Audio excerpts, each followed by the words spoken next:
সবাই ঘৃণা করে তাদের। 1 নম্বরে হাসিনার নাম এসেছে। বলছে সুবহানাল্লাহ। সে যাই হোক, আপনাদের পাশের জেলার মানুষ না? সুবহানাল্লাহ বলছেন কোন কারণে? নাউজুবিল্লাহ বলেন। 2 নম্বরের তার নাম এসেছে, ওনার স্বামী নামে এখন পরিচিত, এই মোদি।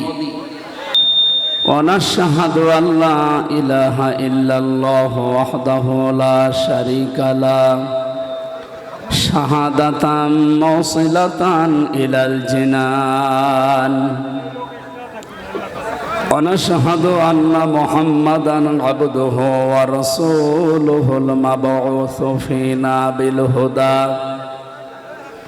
ودين الحق ليظهره على الأديان صلى الله عليه وعلى آله وصحابه الكرام ما دام الشمس والقمر بجريان والنجم والشجر يسجدان والسماء رفعها ووضع الميزان أن أقيموا الدين ولا تتفرقوا فيه كبر على المشركين ما تدعوهم إليه الله يجتبي إليه من يشاء ويهدي إليه من ينيب صدقت يا ربنا عن أبي هريرة رضي الله تعالى عنه قال قال النبي صلى الله عليه وسلم من مات ولم يغزو ولم يحدث به نفسه مات على شعبة من النفاق رواه مسلم وقال تعالى في شان حبيبي وما زادهم إلا إيمانا وتسليما اللهم صل على سيدنا مولانا محمد এখানে দাঁড়িয়ে থাকা যাবে না, এখানে একটু বাতাস আসুক, এখানে বসে পড়ে বসেন বসেন তাড়াতাড়ি বসেন।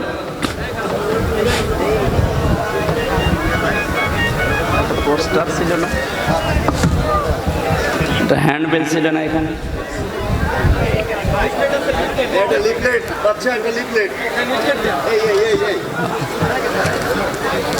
আলহামদুলিল্লাহ। বাগেরহাট জেলার মংলা থানার অন্তর্গত চিলা বাজার জামে মসজিদ নুরানি হাফিজিয়া মাদ্রাসা এতিমখানা লিল্লা বোর্ডিং চিলা ইউনিয়ন পৌরবাসীর উদ্যোগে 25তম বাৎসরিক তাফসীরুল কোরআন মাহফিলের স্বনামধন্য সভাপতি হাফেজ মাওলানা ইমরান হোসাইন, বিশেষ অতিথি মাওলানা রবিউল ইসলাম খুলনা, এ মাহফিলে বরেণ্য প্রধান অতিথি বিশেষ অতিথি যারা আছেন,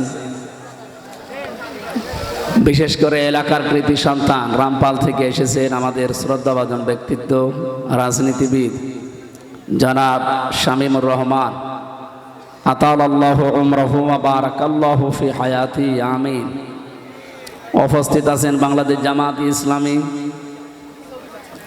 কেন্দ্রীয় কমিটির মজলিসে শোরার সদস্য অ্যাডভোকেট মাওলানা আব্দুল ওয়াদুদ, নাম না জানা সম্মানিত ব্যক্তিবর্গ, সামনে বসা মুসলমান ভাইরা, পর্দার আড়ালের সম্মানিতা মা এবং বোনেরা, প্রশাসনের ভাইরা, প্রাণপ্রিয় বাগেরহাটবাসী,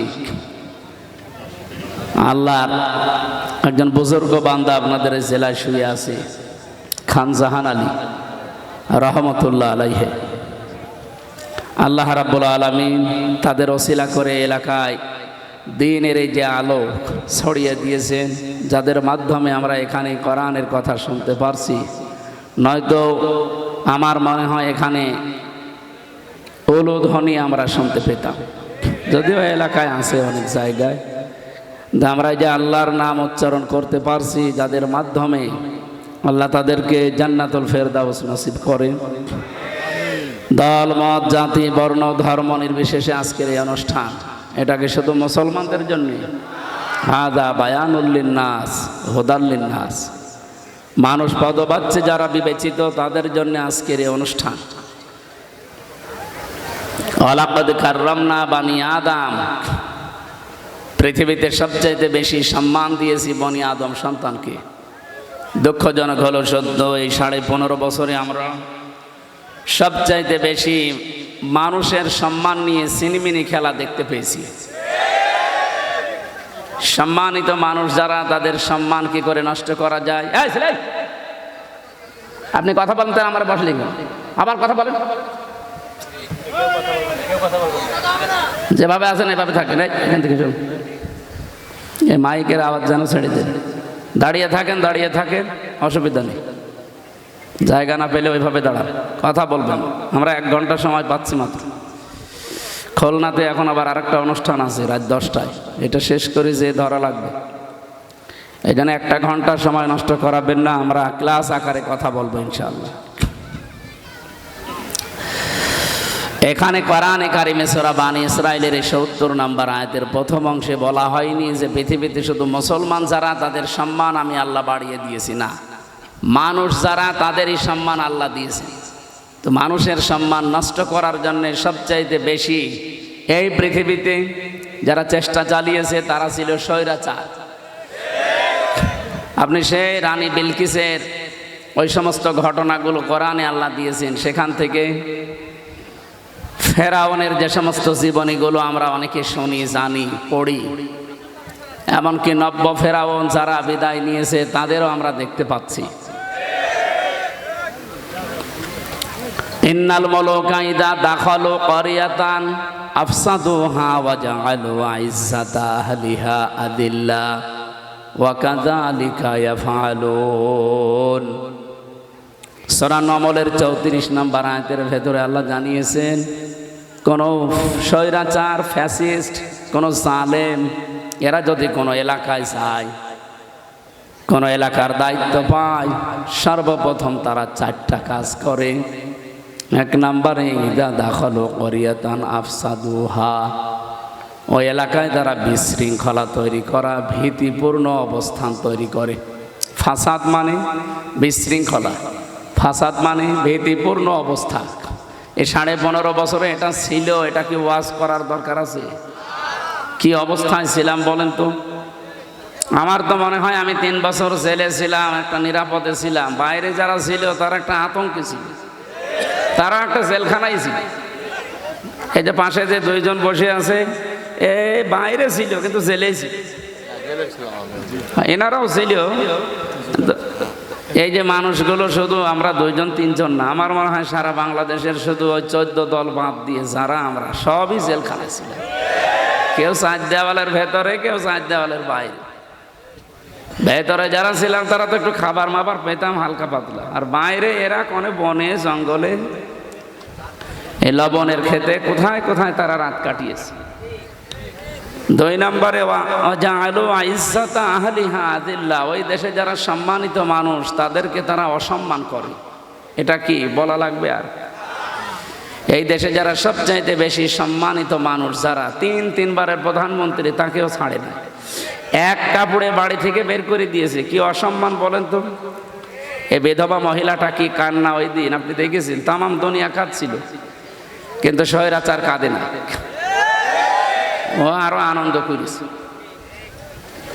শুধু বাংলাদেশ না, আপনাদের শুধু এই পাশের জেলা, এটা পিরোজপুর না, পাশের জেলা পিরোজপুরের সন্তান না আল্লামা দেলাওয়ার হোসাইন সাইদি রহমতুল্লাহ আলাইহি, উনি তামাম দুনিয়ার কাছে পরিচিত। বিশেষ করে মুসলিম বিশ্ব যারা, তাদেরকে তারা ওনাকে নিয়ামত মনে করে আল্লাহ। কাবা শরীফের ভেতরে আজ পর্যন্ত এই বাংলাদেশ থেকে মাত্র 2 জন প্রবেশ করতে পেরেছে। একজন এই আল্লামা সাইদি, আর 2 নম্বরে রাজশাহী বিশ্ববিদ্যালয়ের ভিসি ডক্টর এম এ বারি। এই 2 জন ছাড়া আজ পর্যন্ত এদেশের কোনো রতি মহারতি ঢুকতে পারে না কাবা শরীফের ভেতরে।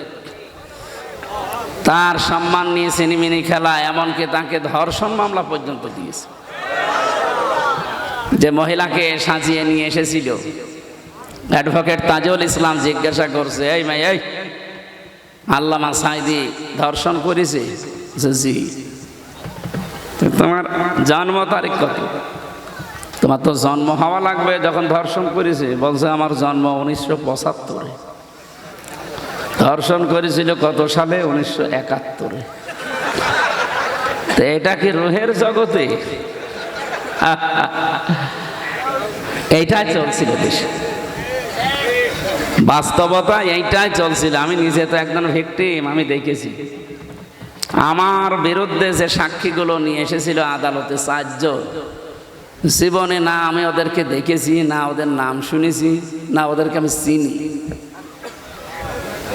এই মানুষগুলো পরবর্তীতে আগস্টের 5 তারিখের পরে এসে ক্ষমা চেয়ে গেছে, বলছো হুজুর মাফ করে দিয়ে, টাকা পেয়েছিলাম হালাল করার জন্য গিয়েছিলাম। কি আশ্চর্য দেশ চলছিল বলেন। সারা দেশে এইটাই চলছিল। আর ওরা পৃথিবীর মডেলদেরকে দেখাতো যে আমরা ন্যায় বিচার করছি। এর নাম ন্যায় বিচার। ডাক্তার জোবাইদা রহমান, এই মহিলাটা আজ 17 বছর বাইরের দেশে, অথচ তার 3 বছর সাজা লাগিয়ে, তার তো জেল খাটা লাগে নাই, বেকার সাজাটা লাগিয়ে কি করলেন? এই যে এখন তামাম দুনিয়া প্রমাণ পাচ্ছে যে এটা পোড়া ডাহা মিথ্যা কথা। তার স্বামীর নামে যাই দিয়েছেন এ হালকা পাতলা মানুষ বিশ্বাস করতেও পারে, না করতে। তো সে একটা মহিলা মানুষ, সে 17 বছর বাইরে, তার নামে এরকম মিথ্যা। এই জন্যই তো আজ পৃথিবীর মানুষ এই যে নিষিদ্ধ হওয়ার দাবি এমনি ওঠে নাই, অনেকগুলো কারণ আছে। প্রায় 4500-র উপরে মানুষ পালিয়েছে, সব এই দাদাদের দেশে, বিভিন্ন দেশে যারা আছে। এই মানুষগুলোর হাতে কিছু নেই, কিন্তু ব্রেন তো নষ্ট হয়নি, ব্রেন তো ঠিক আছে। তারা ওখানে বসে বসে ষড়যন্ত্র চালাচ্ছে। এই যে গত পরশু দিনের রিপোর্ট, আগস্টের 5 তারিখ থেকে এই মে মাসের 8 তারিখ পর্যন্ত 28 বার ওরা চেষ্টা চালিয়েছে এই দেশকে অস্থিতিশীল করার জন্য, একবারও সফল হতে পারেনি। কেন পারেনি বলেন তো? না, এখানে কথা হচ্ছে,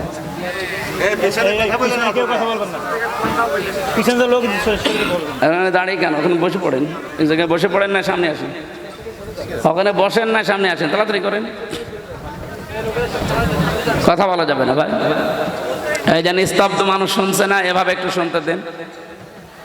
আমরা কিছু শিক্ষামূলক কথা বলে তাফসীরে যাব 2-4 মিনিট, একটু এদিকে তাকান। সূরা আলাম নাসরা 5 এবং 6 নম্বর আয়াতের কিছু অনুপ্রেরণামূলক কথা আছে। এই যে ওদের 28 বারের ষড়যন্ত্র সফল হয়নি, কেন হয়নি? আল্লাহ পাক বলেন, ফাইন্না মাআল উসরি ইসরা, ইন্না মাআল উসরি ইসরা, অবশ্যই কষ্টের পরে সুখ। না, হয়নি। আপনি আলে, আমি ভুল বলবার আপনি ঠিক বলবেন মানে? এখানে যদি বাদ শব্দ আল্লাহ দিত তাহলে পরে অর্থ হতো, এই যে জমার দিন একটা নামাজ আছে, নামাজের নাম বাদাল জমা, বলেন না? এলাকায় পড়েন, বাদ মানে কি? পরে। তো এই জায়গায় তো আল্লাহ বাদ শব্দটা দেয়নি, কি দিয়েছে? মা। কি দিয়েছে? মা মানে সঙ্গে, সাথে। আল্লাহ সঙ্গে সাথে দিয়ে শেষ করে দেননি, এরপরে দিয়েছেন উসরুন, মানে কষ্ট, দুঃখ।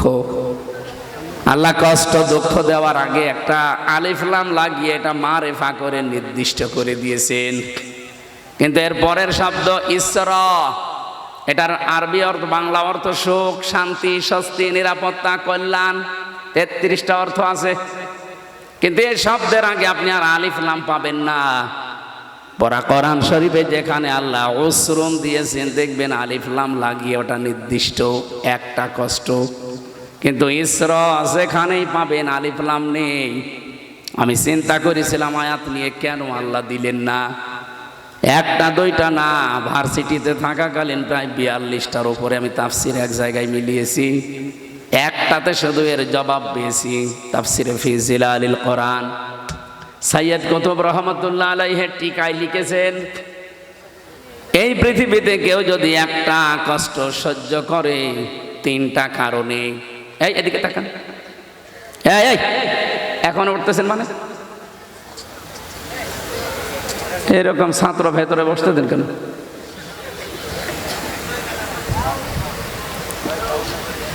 একজন এসে কাঁদছিল বাবার কাছে, ছেলে কাঁদিস কেন? যে রেজাল্ট দিয়েছে। রেজাল্ট দিয়েছে তো ভালো, পাস না ফেল? কথা বলেন। পাস করেছিস না ফেল করেছিস? কথা বলেন। এই কানের নিচে 2টা দিয়েছে। আব্বা ফেল করলে তো কথা ছিল, ছিলাম 5-এ, নামিয়ে দিয়েছে 3। এখন আমার 5-এ উঠতে আরো 2 বছর লাগবে। আমি কি মনের দুঃখে এমনি কাঁদতেছি যে আমি কেমন রেজাল্ট করলাম, যে স্যাররা রাগ করি আমারে ওই ক্লাসেও যদি থাকতে দিত তাও তো 1 বছর থাকতে পারত। 3 নামিয়েছি, এখন আমার 5-এ উঠতে আরো কয় বছর লাগবে? এখনো 2 বছর। তো আমার মনে হয় 1 ঘন্টা যদি আপনি বসে থাকতে না পারেন, আপনারা আমরা এবার মাহফিলের পরে 5 থেকে 3 নামিয়ে দেব। দেখেন এবার ওঠেন তো। আর বাংলায় কথা বলছি ভাই, 1 ঘন্টা 1.5 ঘন্টা যদি আপনি এক জায়গায় বসে থাকতে না পারেন, ওই রকম মানুষের যদি বিবাহ শাদী দেন, ওর বউ জীবনও টেকবে না। টেকবে? হ্যাঁ, টেকবে না। আপনারা যতই লবণ এলাকার মানুষ হন না কেন, জীবনও বউ টেকবে না, চলে যাবে। শেষে এই বাগেরহাটের বদনাম হবে। যে উঠতে যাবে হাত ধরে 1 ঘন্টা বসিয়ে রাখবে, সে মুরব্বী হোক। এবার আসেন এই আয়াতের মূল শিক্ষায়। আল্লাহ পাক যেহেতু উসরুন ইসরা দিয়েছেন, একটা কষ্ট যদি আপনি দুনিয়ায় সহ্য করেন 3টা কারণে। কয়টা? যে কোনো কারণে কষ্ট পেলে, দুঃখ পেলে, কষ্টের সাথে সাথে আল্লাহ সুখ দেবে, কথা কোরআনে নেই।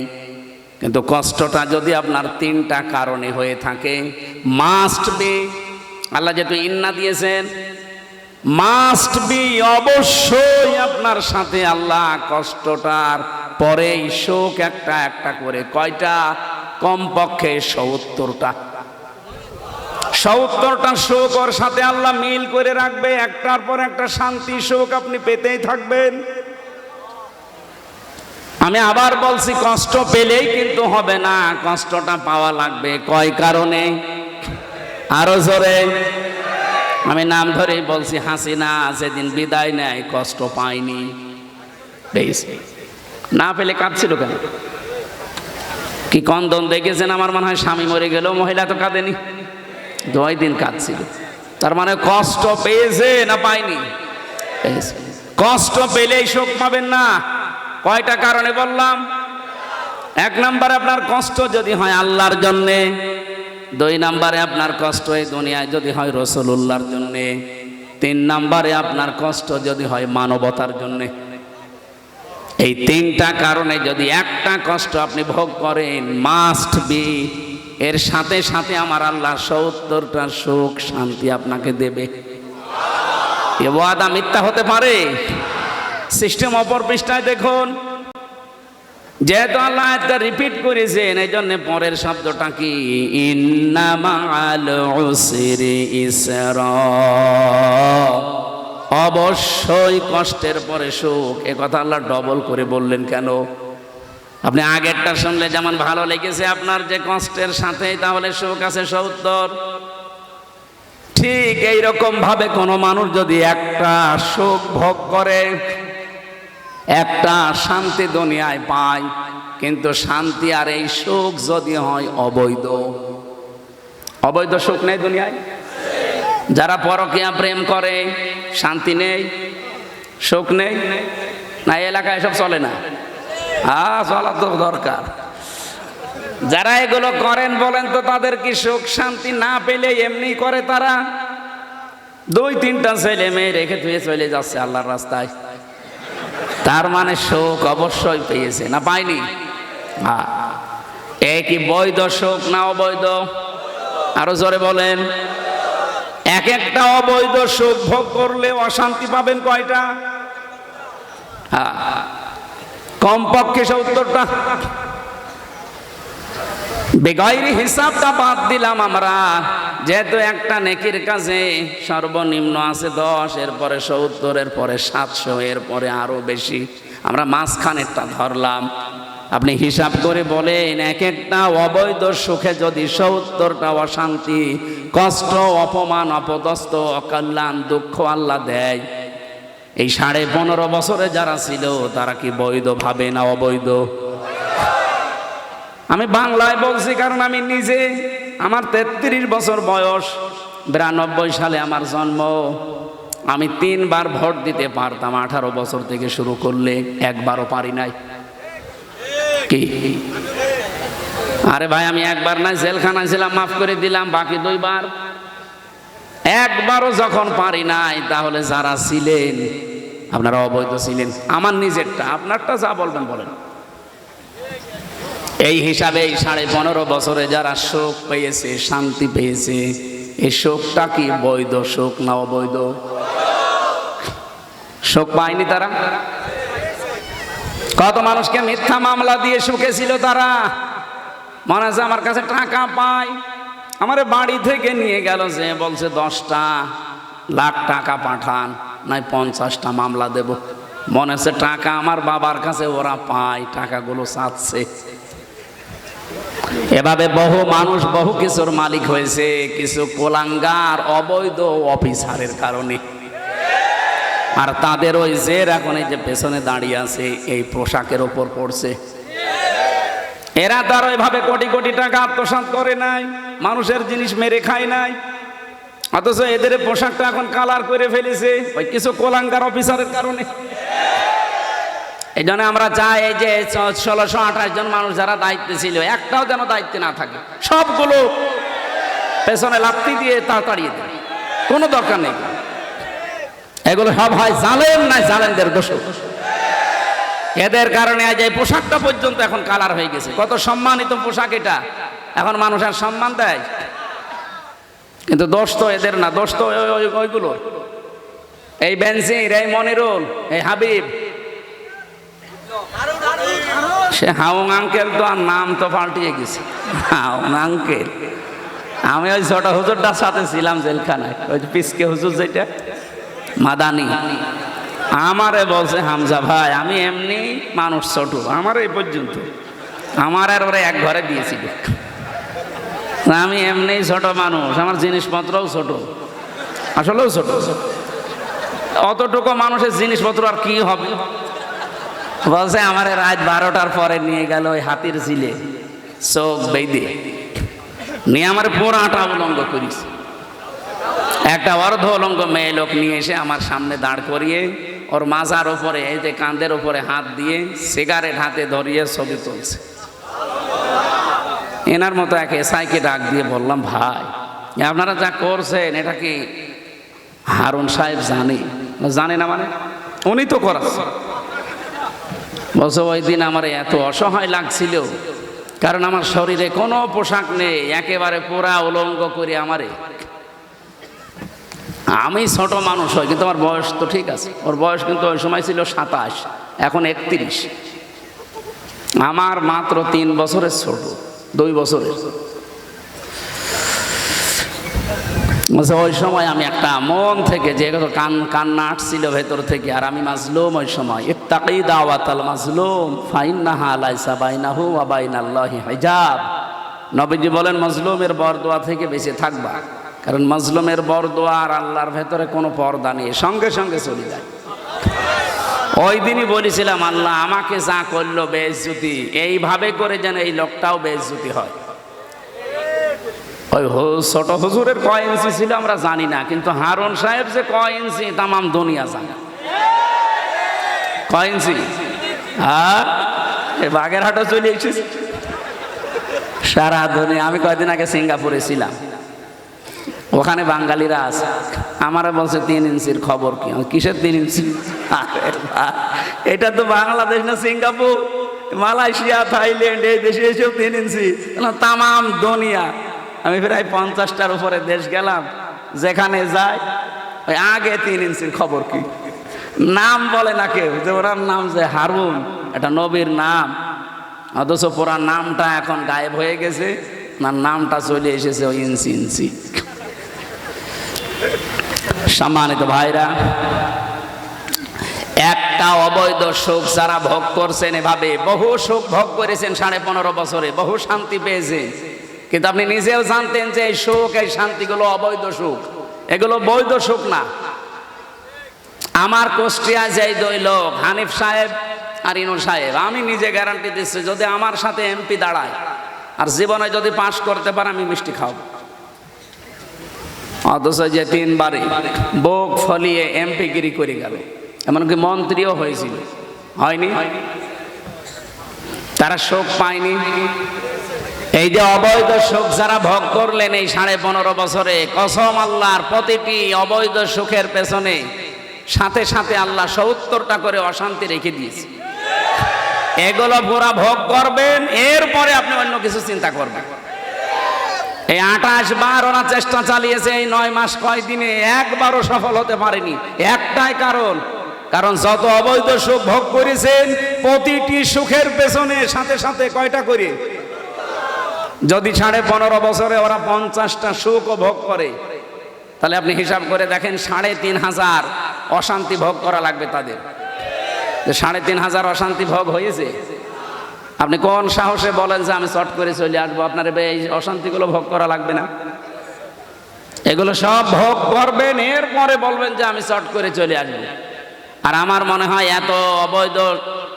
এত সুখ ভোগ করার পরে যে অশান্তিগুলো আল্লাহ দেবে, এক একটায় 70টা, 50টা হলে 3,500, আপনি আর বেঁচে থাকতে পারবেন, আপনি কব্বরে চলে যাবেন।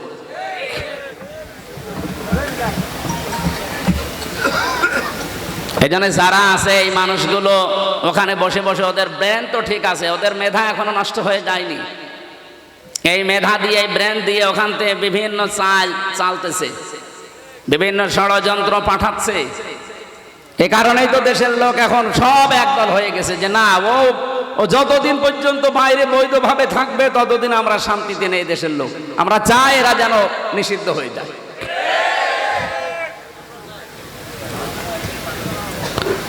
এর আগে যতবার তাদেরকে সুযোগ দিয়েছে, প্রত্যেকবার ক্ষতি করেছে। আপনি হিসাব করে ইতিহাসের দিকে তাকিয়ে দেখবেন, যতবার সুযোগ দেওয়া হয়েছে, ভালো হতে মানুষের এত সময় লাগে? 1 বার 2 বার 3 বার সুযোগ দিলে তো মানুষ ভালো হয়ে যায়। 14 বার সুযোগ দিয়েও আপনি ভালো হচ্ছেন না, আপনার কপালে আর হেদায়েত নেই। কারণ মানুষ যখন পাপ করতে করতে সীমা ছাড়িয়ে যায়, যখন সম্মানিত মানুষদেরকে অসম্মান করা শুরু করে, সূরা আলে ইমরানের 4 নম্বর পারা 12 নম্বর পৃষ্ঠা 9 নম্বর লাইনে আছে, এটা শেষের দিকে আছে, ইন্নামা নুমলি লাহুম লিয়াজদাদু ইসমা ওয়া লাহুম আযাবুম মুহিন। রব্বুল আলামিন বলেন, মানুষের পাপের বোঝা যখন ছাড়িয়ে যায়, তখন আমি তাকে অপমানজনক শাস্তির ভেতরে ফেলে দেই। এই জন্য তামাম দুনিয়া এখন ঘৃণা করছে। আজকের রিপোর্ট পেলাম, আন্তর্জাতিক একটা রিপোর্ট দিয়েছে আমেরিকা, 257টা দেশ মিলে, আজকে 12:30টার সময় পেলাম। তামাম দুনিয়ায় 3 জন মানুষ ঘৃণিত এখন, সারা দুনিয়ায় সবাই ঘৃণা করে তাদের। 1 নম্বরে হাসিনার নাম এসেছে। বলছে সুবহানাল্লাহ। সে যাই হোক, আপনাদের পাশের জেলার মানুষ না? সুবহানাল্লাহ বলছেন কোন কারণে? নাউজুবিল্লাহ বলেন। 2 নম্বরের তার নাম এসেছে, ওনার স্বামী নামে এখন পরিচিত, এই মোদি। পৃথিবীর নিকৃষ্ট মানুষ এই লোকটা। এরে মানুষ বলা ঠিক না, এরে বলা লাগবে জানোয়ার। কারণ এই দুনিয়ার ইতিহাস সে পাল্টিয়ে ফেলেছে। আল্লাহর ঘর মসজিদ ভাঙা আরম্ভ করেছে এই মোদি। আর কথা বলেন না কেন? আজ পর্যন্ত পৃথিবীতে এই দুঃসাহস কেউ দেখাতে গিয়েও পারে না, আর অথচ এ কাজ করে ফেলেছে অলরেডি। এর আগে 1500 বছর আগে একবার আল্লাহর ঘর ভাঙতে এসেছিল, পারে না। কে? আব্রাহা। রে অলরেডি কতগুলো ঘর ভেঙেছে, আজকেও দুপুরবেলা একটা ঘর ভেঙেছে। মসজিদগুলো ভাঙতেছে আর ধোয়া তুলতেছে যে এর নিচে 500 বছর আগে নাকি মন্দির ছিল। পাকিস্তানের সাথে পারে না। আজকে অলরেডি বিকালবেলা দেখলাম যে আমরা আর যুদ্ধ চাই না, আমাদের সব আমরা গুটিয়ে নিলাম। কেন? এখনই কেন? গরুর মদ খাওয়া জাতি তো, আমার এই দেশে যখন কথা বলতে দেয়নি, বিশেষ করে এই 15, 16, 17, 18, 19, 20 গুলোতে আমি বেশিরভাগ ছিলাম এই কলকাতা, আসাম, এই সমস্ত দেশে। এই প্রদেশগুলোতে ঘুরে দেখেছি এই মুশরিক যারা, আমার আয়াতের ভেতরে যেহেতু শব্দগুলো আছে এই জন্য আমি এই আলোচনাটা নিয়ে আসলাম। মুশরিক দুনিয়াতে যারা, এদের সবচেয়ে বেশি ভয় মরণের। যে কোনো ভাবে একটু মরণের ভয় দেখাবেন, পাগল হয়ে যাবে, আপনাকে বাপ না আপনাকে দোলা ভাই বলবে।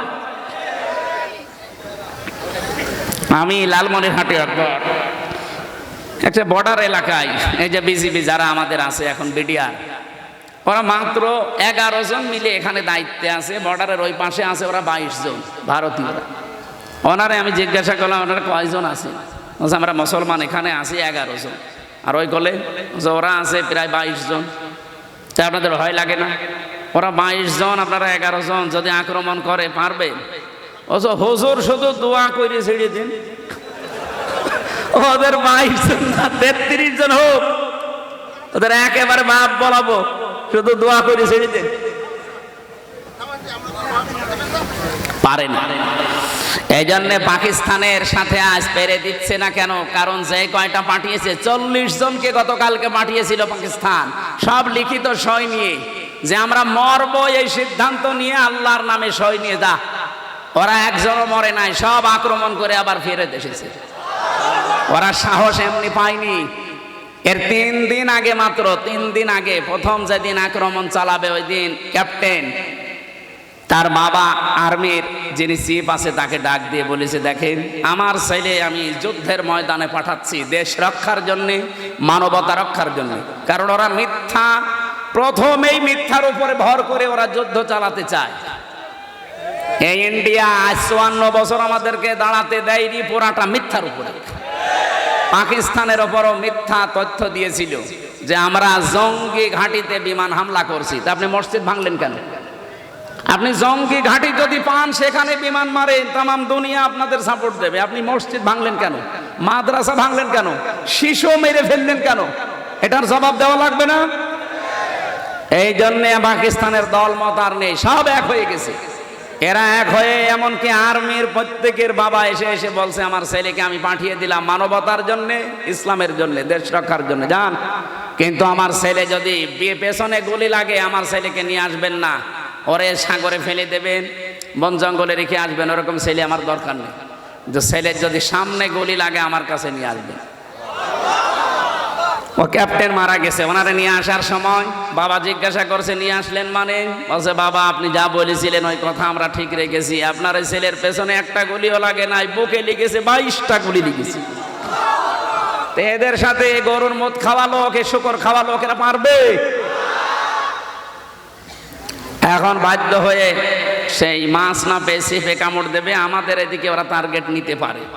এজন্য সাবধান থাকা লাগবে। কি কথা বলছেন? সাবধান থাকা লাগবে। ওয়ালা তাজিদান্নাহুম আহরাসান নাসি আলা হায়াতি ওয়া মিনাল্লাযিনা আশরাকু, সূরা বাকারার ভেতরে আছে, হে নবী ওয়ালা তাজিদান্নাহুম, লামে তাকিদ নুনে সাকিলা, আল্লাহ গ্যারান্টি দিয়ে জানিয়েছেন। কারণ বানিয়েছে কে? উনি বানিয়েছে, উনি জানে না আপনার মনের খবর? ও মুশরিকদের মনের খবরও জানে। এই জন্য জানিয়েছেন যে দুনিয়ায় সবচাইতে বেশি মরণকে ভয় পায় 2টা জাতি। 1 নম্বরে মুশরিক। কারা? আহরাসান নাসি আলা হায়াতি ওয়া মিনাল্লাযিনা আশরাকু। এই পৃথিবীতে সবচাইতে বেশি জীবনের উপরে মায়া মহব্বত দেখতে পাবেন মুশরিকদের। এই জন্য ওদেরকে যদি একটু 2-1টা ফেলে দেওয়া যায় না, ও জীবনের মতো আর মাথা উঁচু করে দাঁড়াতে পারবে। আমরা যে কথা বলতে চাই যে 28 বার আপনারা চেষ্টা চালিয়েছেন, একবারও সফল হতে পারেননি। 2800 বার চেষ্টা করলেও পারবেন না। কারণ 3500 বার কষ্ট পাওয়া লাগবে, দুঃখ পাওয়া লাগবে, এরপরে তো শান্তির মুখ চোখে দেখবে। কোরআনের আয়াত আমরা 100 ভাগ বিশ্বাস করি, করি কিনা? সেই বিশ্বাস নিয়ে বলছি, যারা দুনিয়ার মানুষের সম্মান নিয়ে সিনেমিনি খেলেছে এতদিন, আগামীতে যারা এই দেশের দায়িত্বে আসবে কেউ যেন মানুষের সম্মান নিয়ে সিনেমিনি খেলতে না পারে, সেই ব্যবস্থা দেশে করা লাগবে ইনশাআল্লাহ। আজকের মাহফিল যেহেতু সবার জন্য, সবাইকে সামনে নিয়ে কোরআনে কারীম গুরুত্বপূর্ণ একটা সূরার 4 ভাগের 1 ভাগ পড়েছি। একটা আয়াতের মাত্র 4 ভাগের 1 ভাগ। আমার এই মাথার ভেতরে আয়াত নিয়ে যত তথ্য আছে কিয়ামত পর্যন্ত দিলে ভাই তথ্য শেষ হবে, এত তথ্য আল্লাহ ঢুকিয়েছে। আমরা চেষ্টা করবো এগুলো ডেলিভারি দেওয়ার। আল্লাহর শুকরিয়া আদায় করছি জবান খুলে আলহামদুলিল্লাহ। দরুদ আর সালাম পাঠ করছি আমাদের নবী মুহাম্মদুর রাসূলুল্লাহ সাল্লাল্লাহু আলাইহি ওয়াসাল্লামের প্রতি, যাকে আল্লাহ 3টা মিশন আর ভিশন দিয়ে দুনিয়ায় পাঠিয়েছিলেন। নবীজির মিশন কয়টা? আরো জোরে বলেন তো। নবীর মিশন যদি 3টা হয়, আমরা উম্মত, আমাদের ওই 3টা হওয়া দরকার না? নাকি ওই 4টা করবেন? না, 3টাই আমাদের মিশন। 1 নম্বরে তাওহীদ প্রতিষ্ঠা। এটা আপনার জীবনের মেন মিশন আর ভিশন বানিয়ে নেবেন। কিয়ামতের ময়দানে আল্লাহ রাব্বুল আলামিন তাওহীদ প্রতিষ্ঠায় যদি আপনাকে দুনিয়ায় দেখেন, অন্য কোনো আমল আখলাক যদি কমও থাকে আল্লাহ মাফ করে দেবেন। কারণ তাওহীদ এইটা প্রতিষ্ঠার জন্য তামাম দুনিয়ায় আল্লাহ নবী আর রাসূল পাঠিয়েছিলেন। নবীজিকে আল্লাহ ডাক দিয়েছেন সূরা আলে ইমরান 3 নাম্বার পারা 17 নাম্বার পৃষ্ঠার 2 নাম্বার লাইনের 64 নাম্বার আয়াতে পাবেন এটা। কুলিয়া আহলাল কিতাবি তাআলাউ ইলা কালিমাতিন সাওয়াইন বাইনানা ওয়া বাইনাকুম আল্লা না'বুদা ইল্লাল্লাহ ওয়ালা নুশরিকা বিহি শাইআ ওয়ালা ইয়াত্তাখিযা বা'দুনা বা'দান আরবাবাম মিন দুনিল্লাহ ফাইন তাওয়াল্লাউ ফাকুলু আশহাদু বিআন্না মুসলিমুন। একটু খেয়াল করবেন ভাই, এটা এখন একে বাস্তবতার সাথে দরকার। আল্লাহ পাক বলেন, হে নবী, কিতাবে বিশ্বাসী যারা তাদেরকে ডাক দেন। এদেশে আমরা কিতাবে বিশ্বাসী না?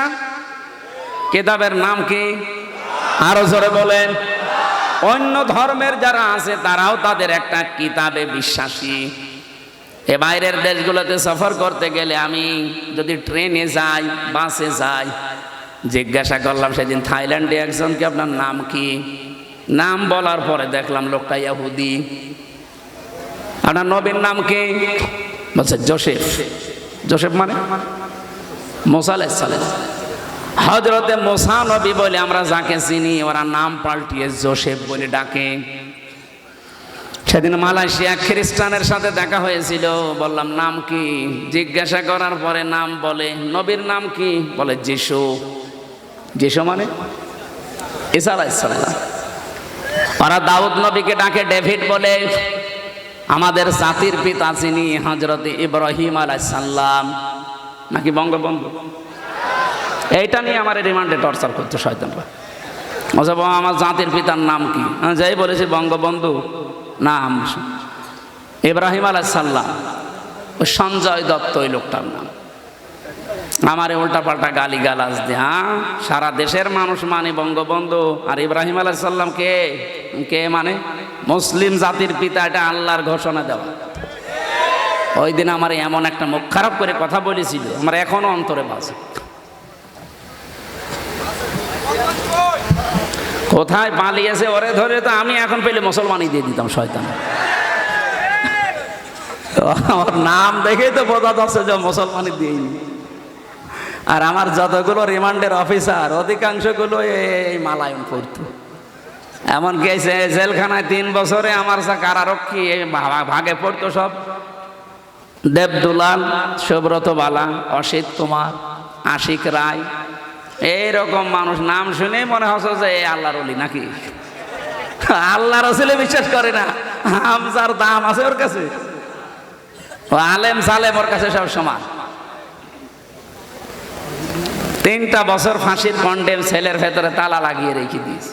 একদিন মাঝে মাঝে হিন্দু তো কিছু বলাও যায়। একদিন বললাম যে দাদা সারাদিন শুধু এই যে 24 ঘন্টা তালা লাগান, একটু বাইরেও যেতে দিন না, আবার সিসি ক্যামেরা লাগিয়ে রেখেছেন, কেউ যেন আমার সাথে কথা না বলে। একটা কথা হইল, আপনার মানবতা নেই। যে কি হুজুর কি বলবেন বলে, আমাদের একটা বই নিয়ে এসে অন্তত পড়ি। ওরে আল্লাহর ওলি, বই নিয়ে এসেছে বঙ্গবন্ধুর আত্মজীবনী। ও ছাতা পড়ে আমি করবো কি? পরে বসে ভালো বই নিয়ে আসবো, পরে নিয়ে এসেছে বঙ্গবন্ধুর ছেলেবেলা। হলো কার কাঁঠাল পেড়ে খেয়েছি, আম পেড়ে খেয়েছি, সেই কথা লিখা হইতা পড়ে আমি কি পাবর ভেতরে। লাইব্রেরিতে বঙ্গবন্ধু কর্নারে এছাড়া কোনো বই নেই, ভালো বই নিয়ে আনবে। ভালো বই এবার নিয়ে এসেছে বঙ্গবন্ধুর চীন সফর, ছাতা সব বইটা। আর আপনার বই নিয়ে আসার দরকার নেই। ওই ইমেল বিল্ডিং এ একজন আছে এটিএম আজহারুল ইসলাম, যার মুক্তির জন্য অনেকে তাল বাহানা করছে। দায়িত্বে যারা আছেন, এই যে তারিখ যেটা দিয়েছেন, এই তারিখে যদি সত্যি বাঙালিকে হাইকোর্ট দেখাতে চান না, এবার কিন্তু দেওয়ালে পিঠ থেকে গেছে। আর আগস্টের 5 তারিখ কি শেষ হয়ে গেছে? আমরা চাই এই নির্দোষ মুসলিম মানুষটাকে এই তারিখে যেন আর কোনো তাল বাহানা না করে মুক্ত জীবনে ছেড়ে দেওয়া হবে। এটা চান না আপনারা? চান না?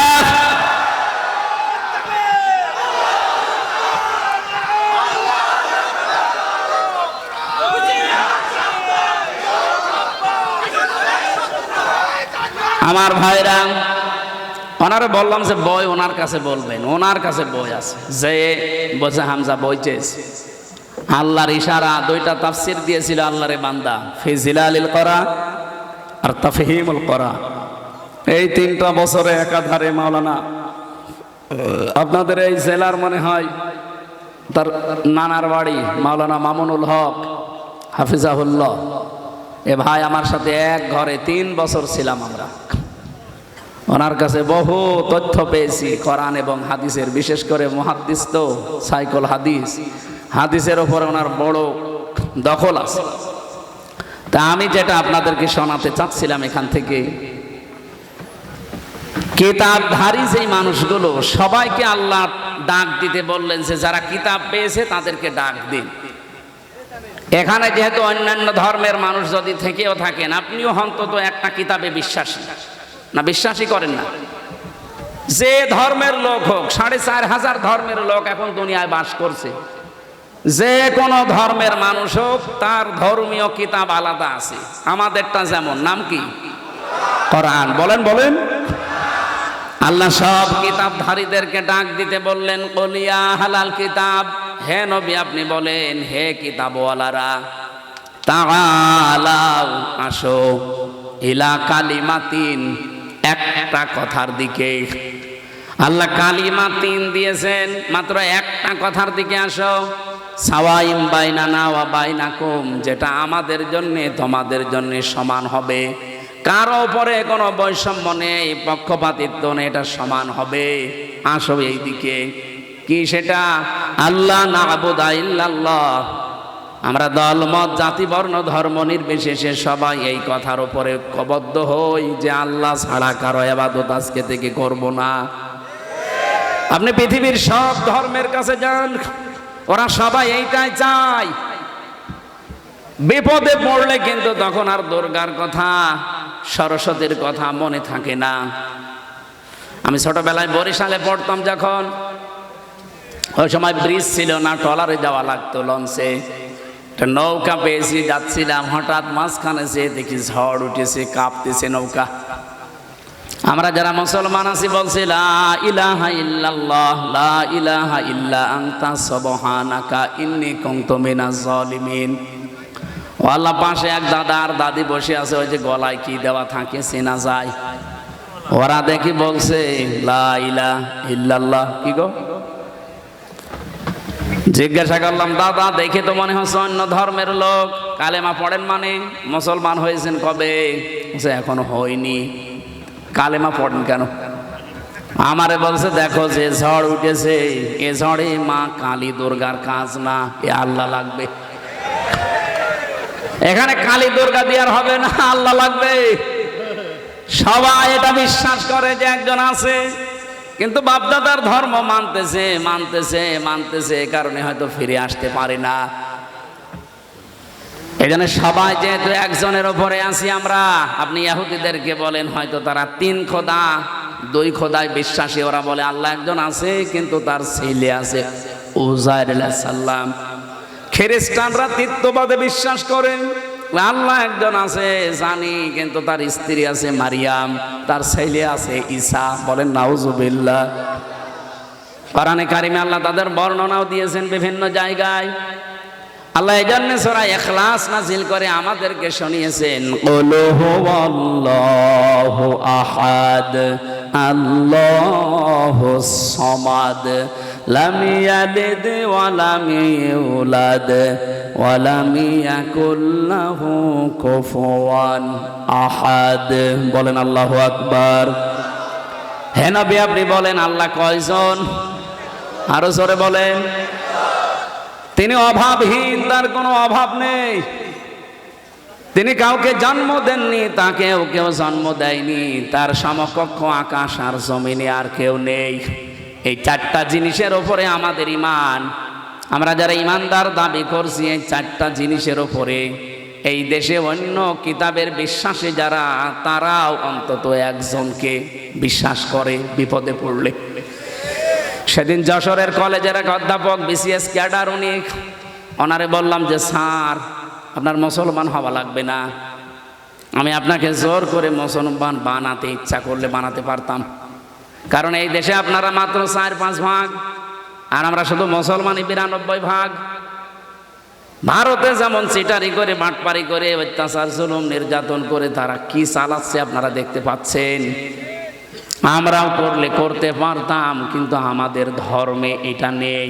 লা ইকরাহা ফিদ্দীন। আমাদের ধর্মে বাড়াবাড়ি আছে, জোর জবরদস্তিও নেই।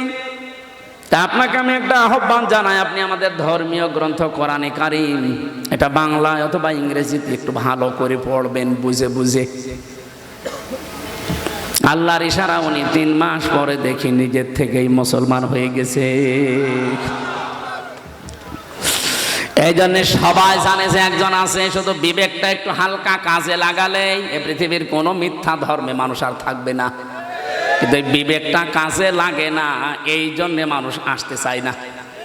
এই যে গিরিশচন্দ্র সেন, আপনি কি মনে করেন লোকটা কি জ্ঞানী কম ছিল কোরআনের উপরে? ও কোরআনের বঙ্গ অনুবাদ করেছে, তাফসিরও লিখেছে।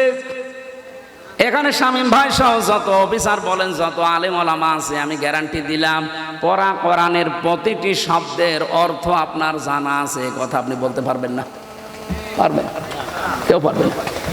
আমি পড়িয়েছিলাম বিশ্ববিদ্যালয়ে থাকাকালীন পুরাটা, কিন্তু আমার মনে নেই। এখন আমার আবার দেখা লাগবে। আপনি চিন্তা করতে পারেন, কোরআনের উপরে সেই 5 পাস করার পরে তো এর উপরে আছি আমি।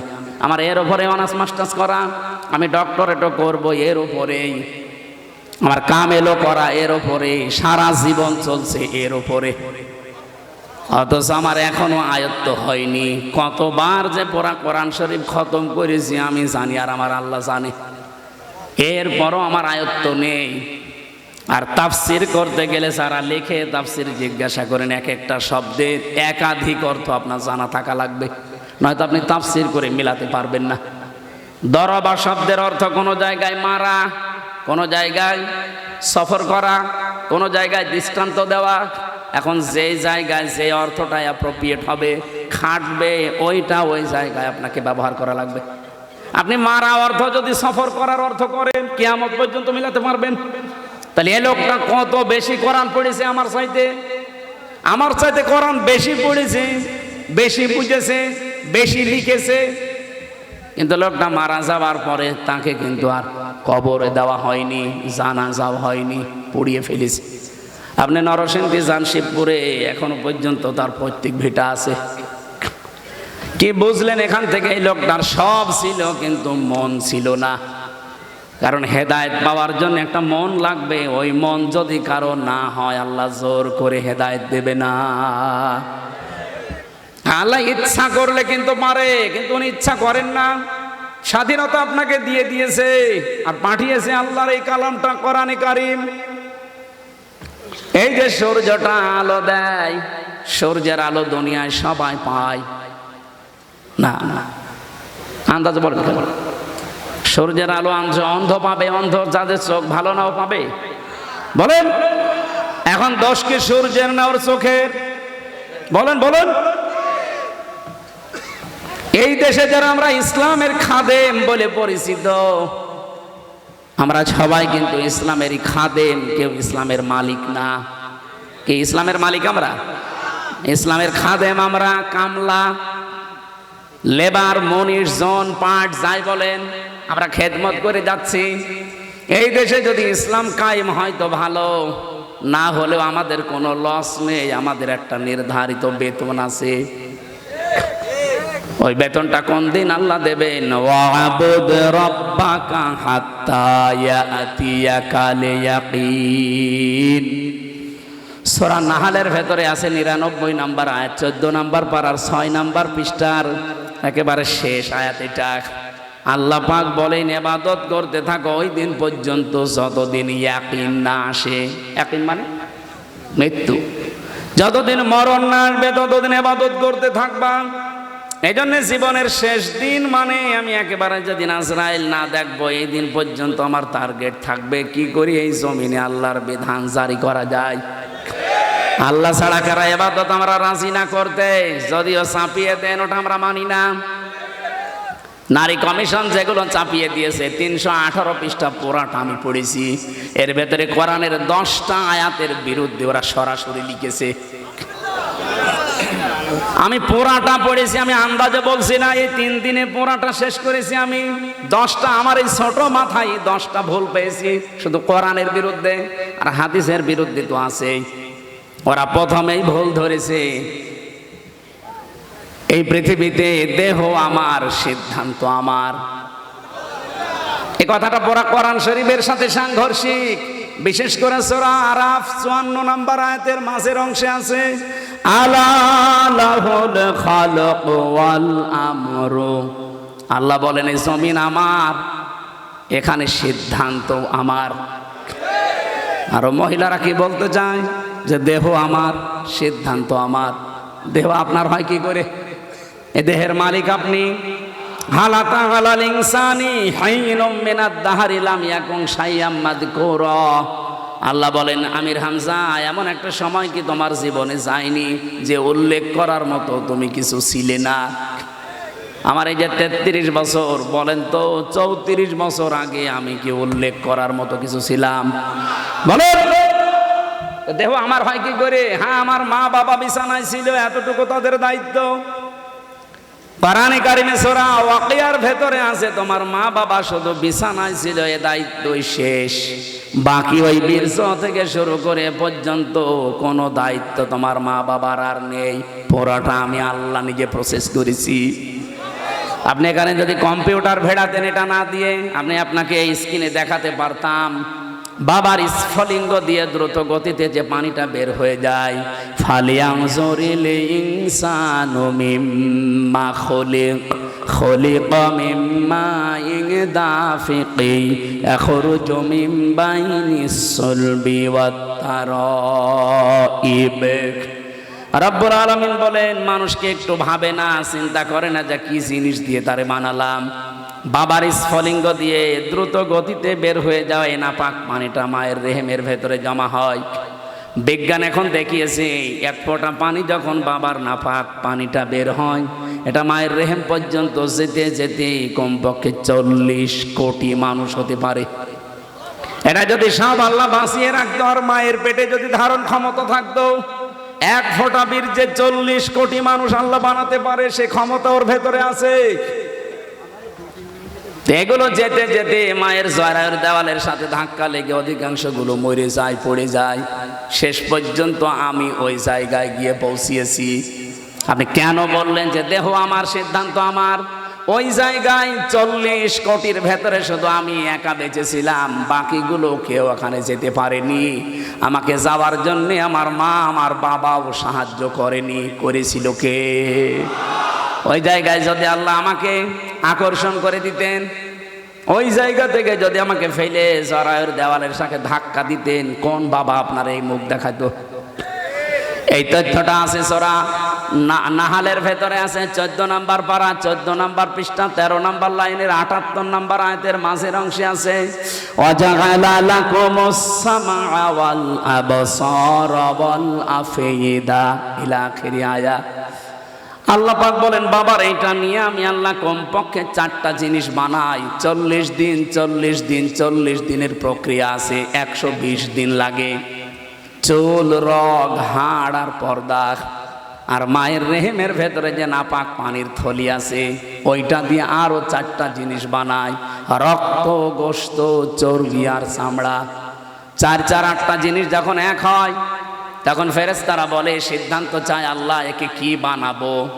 পূর্ণাঙ্গ মানুষ বানাতে হলে কমপক্ষে 13টা উপাদান লাগে। যে তোমার বাবা আপনাকে 8টা জিনিস পেয়েছেন, দিয়েছেন, বাকি এখনো কয়টা লাগবে? এই যে আয়াতটা পড়লাম, এই আয়াতের তথ্য এটা। ওয়াজাআলা লাকুমুস সামআ, মানে এই যে শ্রবণ শক্তি, ওয়াল আবসারা, এই দর্শন শক্তি, ওয়াল আফিদা, অন্তরের যে শক্তি। 5টা জিনিস আল্লাহ এখানে নাম দিয়েছেন, শ্রবণ শক্তি, দর্শন শক্তি, বাক শক্তি, আকেল শক্তি আর ঘ্রাণ শক্তি। এই 5টা আল্লাহ বলেন আমার রব নামের কারণে আমি তোকে ভিক্ষা দিয়েছি। আমার বান্দা যেহেতু, তো এজন্য আমি তোকে দিয়েছি আমার রব নামের কারণে। 8, 5, 13টা জিনিস যখন এক হয়ে যায় তখন আকৃতির তৈরি করার সিদ্ধান্ত আসে। ফেরেশতারা বলে ওয়াল্লাযী ইউসাউবিরুকুম ফিল আরহামি কাইফা ইয়াশা, তিনি সেই আল্লাহ যিনি মায়ের রেহেমের ভেতরে তোমাদের আকার আর আকৃতি তৈরি করেন। এই আকৃতি তৈরি করতে আল্লাহ আপনার মায়ের কাছে জিজ্ঞাসা করেছিল যে ফর্সা বানাবো না কালো বানাবো? বলুন। আল্লাহ নিজের সিদ্ধান্তে বানিয়েছেন, এমনকি কাউকে দেখে দেখে বানিয়েছেন তাও না।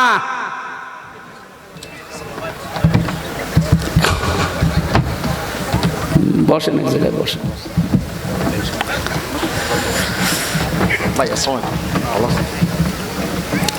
কাউকে দেখে দেখে আল্লাহ পাক এটা আমাকে আকৃতি দিয়েছেন এমন না। এই জন্যে ইন্নী ওয়াজ্জাহতু ওয়াজহিয়া লিল্লাযী ফাতারাস সামাওয়াতি ওয়াল আরদা হানিফা। এই যে সাবধানে মাঝখানে যে শব্দটা ফাতারা, ফাতার মানে তৈরি করা, খলাক মানেও তৈরি করা, সৃষ্টি করা, ফাতারা মানেও তৈরি করা। তৈরি করা প্রায় 33টা আরবি আছে। কেন আল্লাহ ওই 32টা বাদ দিয়ে ফাতারা দিলেন?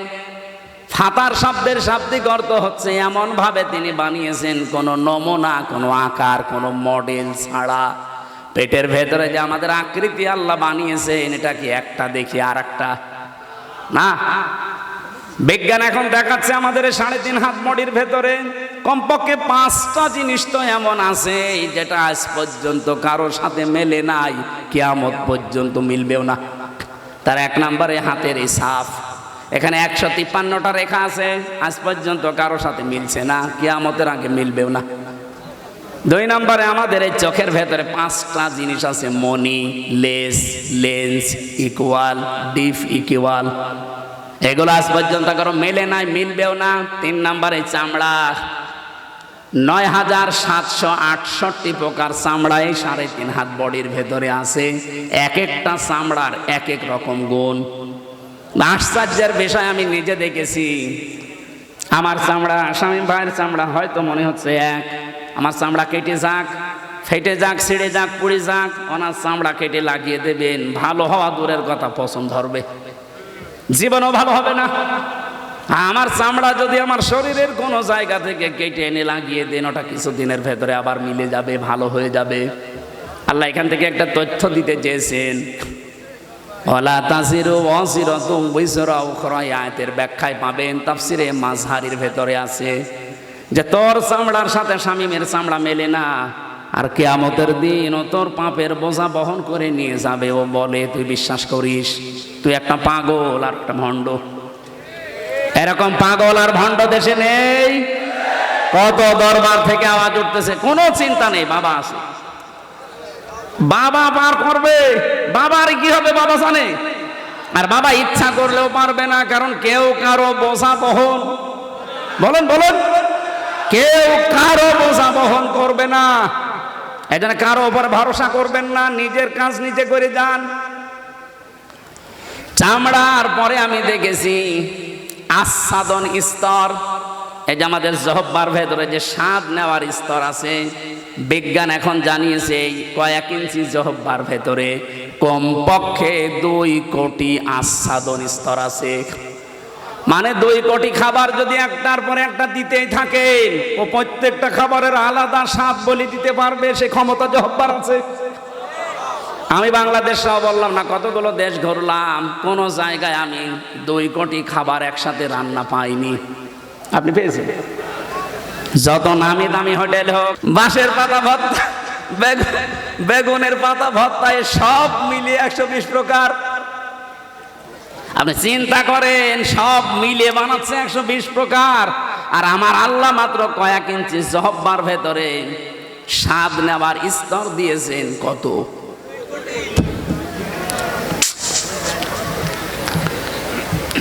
এরপরে পেয়েছিলাম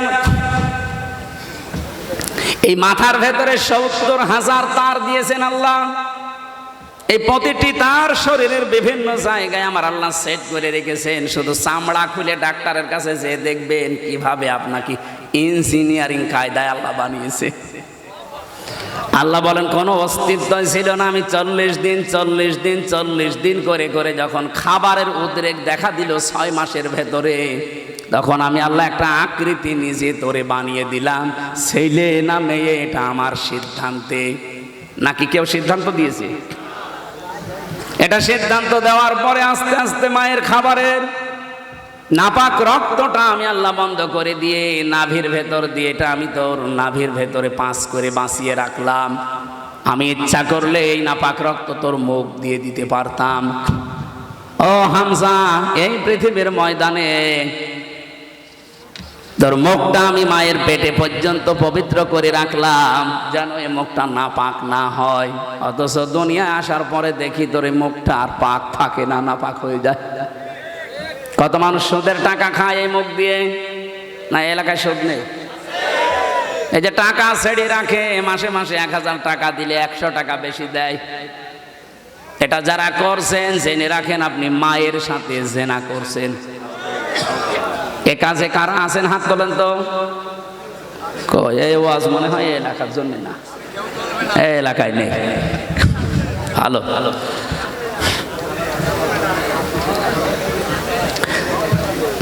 আমি অনেক কিছু খোঁজ নিয়েছি। আমি আসার সময় শুনছিলাম, আমার মনে হয় এখানেও থাকতে পারে, ওয়াজ শুনে যে সুদের টাকা তুলবে। এটা বন্ধ করেন ভাই। মায়ের সাথে জেনা করে নামাজ হয়, রোজা হয়, হজ করতে যান, হজ হয়। তা কোন পাগলামি করেন আপনি? না খেয়ে মরে যান। সুদের টাকা খাওয়া যাবে না, বাদ দেওয়া লাগবে।